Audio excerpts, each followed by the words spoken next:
This is KGW News at Sunrise. We've been sent here to finish the job. President Biden remaining steadfast that the country is heading in the right direction. But Republicans in Congress are skeptical. Coming up this morning, our verified team fact checks a few of the claims in last night's State of the Union address. And a KGW crew was out reporting on a homeless camp getting cleared when a shooting happened right in front of them. What they saw and why the people at that camp are worried about where they're supposed to go next. Plus, coming to the end of the third quarter, LeBron James, a shot at history. With that shot, LeBron James moved to the top. Nice fadeaway there. Yeah, he's pretty good. Yeah? He's a pretty good player. You recognize that guy right there, Rod? The other gentleman that was on the screen a moment ago? Mr. Jabbar? It was. Yep. Kareem Abdul-Jabbar was the NBA's all-time leading scorer. Now that honor belongs to LeBron James. We're going to have more on that awesome moment last night in the world of sports at 5:15. Hey, good morning, everybody. Thanks for watching on this Wednesday. Can you throw your hands in the air for the forecast? Do your best, Can LeBron. I do it? No. Did you see it? No, what did no, I didn't see it. Oh, woo! My first thought was, I don't know if I need to get my arms up there. Holy cow. A lot of physical activity. Don't care. So early There you in the go. morning. All right. Pretty impressive number of showers still lingering. All indications are once the sun pops up around 7:30, this rain activity will quickly fade away and we will go on to be dry. It's actually partly cloudy out there mixed around the scattered showers. We're at 41 at the airport, but some of you down around Corvallis are actually closer to 35. So we have lingering showers out there. Moving forward, partly sunny at noon, 47. Then this afternoon, kind of filtered sun to mostly cloudy. Temperatures could get up to 50 for a high, and winds will be light. That's your forecast. Rod, thank you. One day after his State of the Union address, President Biden is taking his message on the road. In case you missed it, here are the highlights from his first speech in front of a divided Congress. He largely focused on economic issues, as recent polls show most voters think the country is heading in the wrong direction. President Biden also vowed to stand up to China following the controversy over that spy balloon the U.S. military shot down earlier this week. But overall, the president remained optimistic about the last year and the future. Already we've funded over 20,000 projects, including major airports from Boston to Atlanta to Portland. Projects that are going to put thousands of people to work rebuilding our highways, our bridges, our railroads, our tunnels, ports, airports, clean water, high-speed internet, all across America. The president will hit some of those same themes later today as he travels to Wisconsin, then heads on to Florida. The Republican response to the president's address came from Arkansas Governor Sarah Huckabee Sanders. Our verified team fact-checked claims from her and the president last night. Here's Casey Decker with a first look. Verify here to fact-check the State of the Union and the Republican response. Here you can see the sources we went to. One of the first things President Biden did in his speech was take credit for economic growth during his presidency, citing booming jobs numbers. After we've created, with the help of many people in this room, 12 million new jobs, more jobs created in 2 years than any president's created in 4 years because of you all.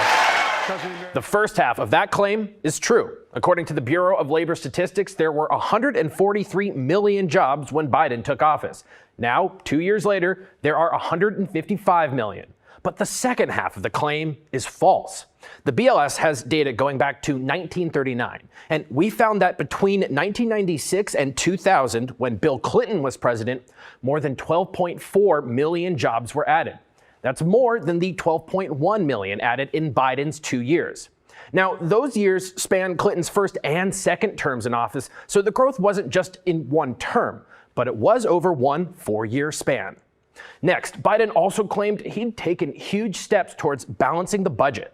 My administration has cut the deficit by more than $1.7 trillion.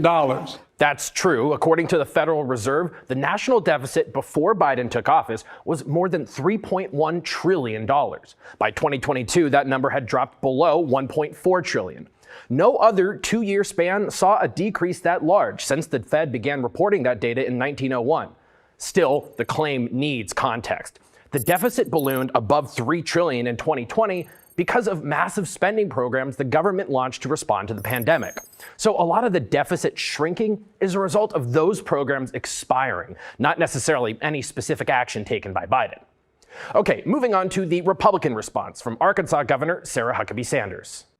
100,000 Americans a year are now killed from drug overdoses, largely from fentanyl. We can verify that's true. The CDC's most recent data puts drug overdose deaths at 101,000 over the last 12 months. Roughly 70,000 of those deaths are from synthetic opioids, like fentanyl. It's a figure President Biden himself highlighted in the State of the Union, calling for more drug detection equipment at the border. But Sanders also claimed the drugs came across the southern border. But where the fatal drugs are coming from simply isn't tracked. With your State of the Union Verify, I'm Casey Decker. Now to Portland's homeless crisis and a shooting that played out right in front of our KGW crew at a camp in the St. John's neighborhood. Reporter Blair Best and a photographer were at the camp as it was getting cleared when they saw a fight break out between two people. Then they say they heard a gunshot. One of them collapsed, then hobbled into the woods. Both were gone by the time police arrived, and no one in the camp would talk to police about what happened. Last week, the city posted a notice saying it intended to clear the camp and put in a safe rest village site with temporary outdoor shelters. Blair spoke with some of the people being told to clear out. And then they don't help out the people here. So they've told you guys about this tiny home village that'll open, but they haven't said that you'd get a bed. No, they don't do it. And I've lived here for 6 years. The mayor's office responded to the shootings, saying it underscores the need for temporary shelters and safe rest villages. In response to a recent spike in fentanyl deaths in Clark County, the Regional Drug Task Force and Fort Vancouver High School hosted a forum last night to bring more awareness to the dangers of the drug. Last year alone, the task force seized over 135,000 suspected fentanyl pills. Last night's presentation aimed to teach families how deadly fentanyl is, what it looks like, and how it's being marketed to kids. I don't want them going into middle school and high school with just being unaware, so that when it comes up and it becomes an issue, at least I can speak intelligently to my boys about it and to their friends who may not be going to presentations like this. We were told that the full presentation will be available to watch online. There is another in-person session happening at the Evergreen High School auditorium tomorrow, and a Spanish version will be held at the Evergreen High School Student Center. Other headlines this morning. Eugene just became the first city in Oregon to ban natural gas in new homes. The city council held a special meeting this week and approved the ordinance in a 5-3 vote. The ban will begin on March 9th and applies to new homes that are 3 stories or less. But this will not affect homes already under construction. Supporters say the ban helps with their climate goals, but those opposed worry developers will choose to build elsewhere. If you think you've seen a man impersonating a police officer, Clackamas County deputies want to hear from you. They just arrested Jacob Benz and accuse him of pretending to patrol the Mount Hood Meadows parking lot on Saturday. Authorities say he claimed to be with Oregon State Police while driving a silver car that looked like an unmarked police cruiser. Investigators say Benz was also arrested back in 2011, driving recklessly through traffic with a light bar and siren at the Hillsborough Air Show. Also this morning, we have a few more details about the latest Powerball winner. They bought the ticket Sunday at a Fred Meyer in Auburn, Washington. So far, they haven't claimed their prize, which is a whopping $754 million. $4 of that is... Everyone's trying to guess who could it be, but we're so excited for the person and can't wait to see who it is. So the store is going to get $50,000 for selling the winning ticket. Whoever bought it can choose a lump sum of $406 million, or they can spread it out over 30 years. Maybe Freddie's, when I go in next time, will give me $2. I'll settle for $2, half of my $4. Yeah, he's going down swinging. You were trying to bark something out there as we were running that soundbite. Something about $4 being yours? $4 of that jackpot money is the money that I spent on my ticket. And you donated it to the winner. You don't get that back. Apparently, yeah. You do not get that back. You do have a chance to earn your paycheck right now. Thank you, sir. Yeah. Nice transition. He Mr. lost Carney. focus. I know he did. Bringing him back to business. Hey, this is Valentine's Tuesday, right? This is next Tuesday after the day's over at 11 p.m. It shows that basically Monday through Tuesday at about 5,000 feet up on Mount Hood, there could be 18 inches of new snow. That'd be fantastic, right? It also shows snow over the Coast Range. It also shows at least pockets up and down the valley of some light snow on the ground.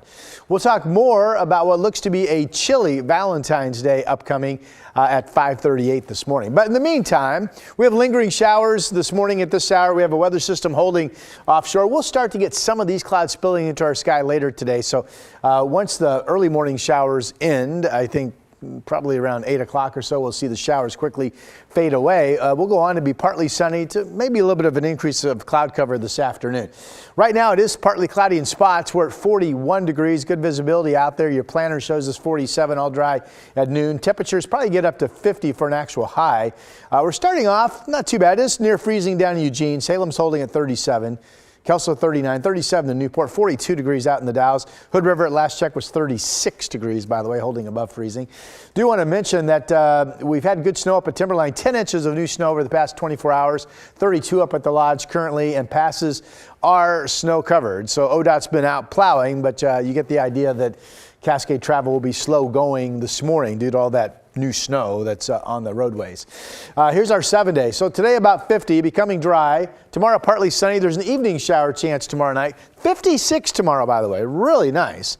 Showers Friday from a weak system. Some rain, not a lot. Still looks like both weekend days will be dry.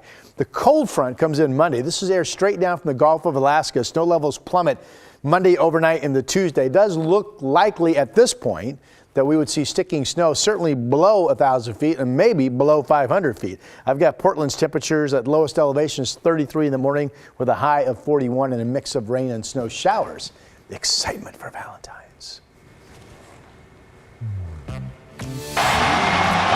NBA's all-time scoring record now belongs to LeBron James. That is right, LeBron passing Kareem Abdul-Jabbar, becoming the NBA's all-time leading scorer.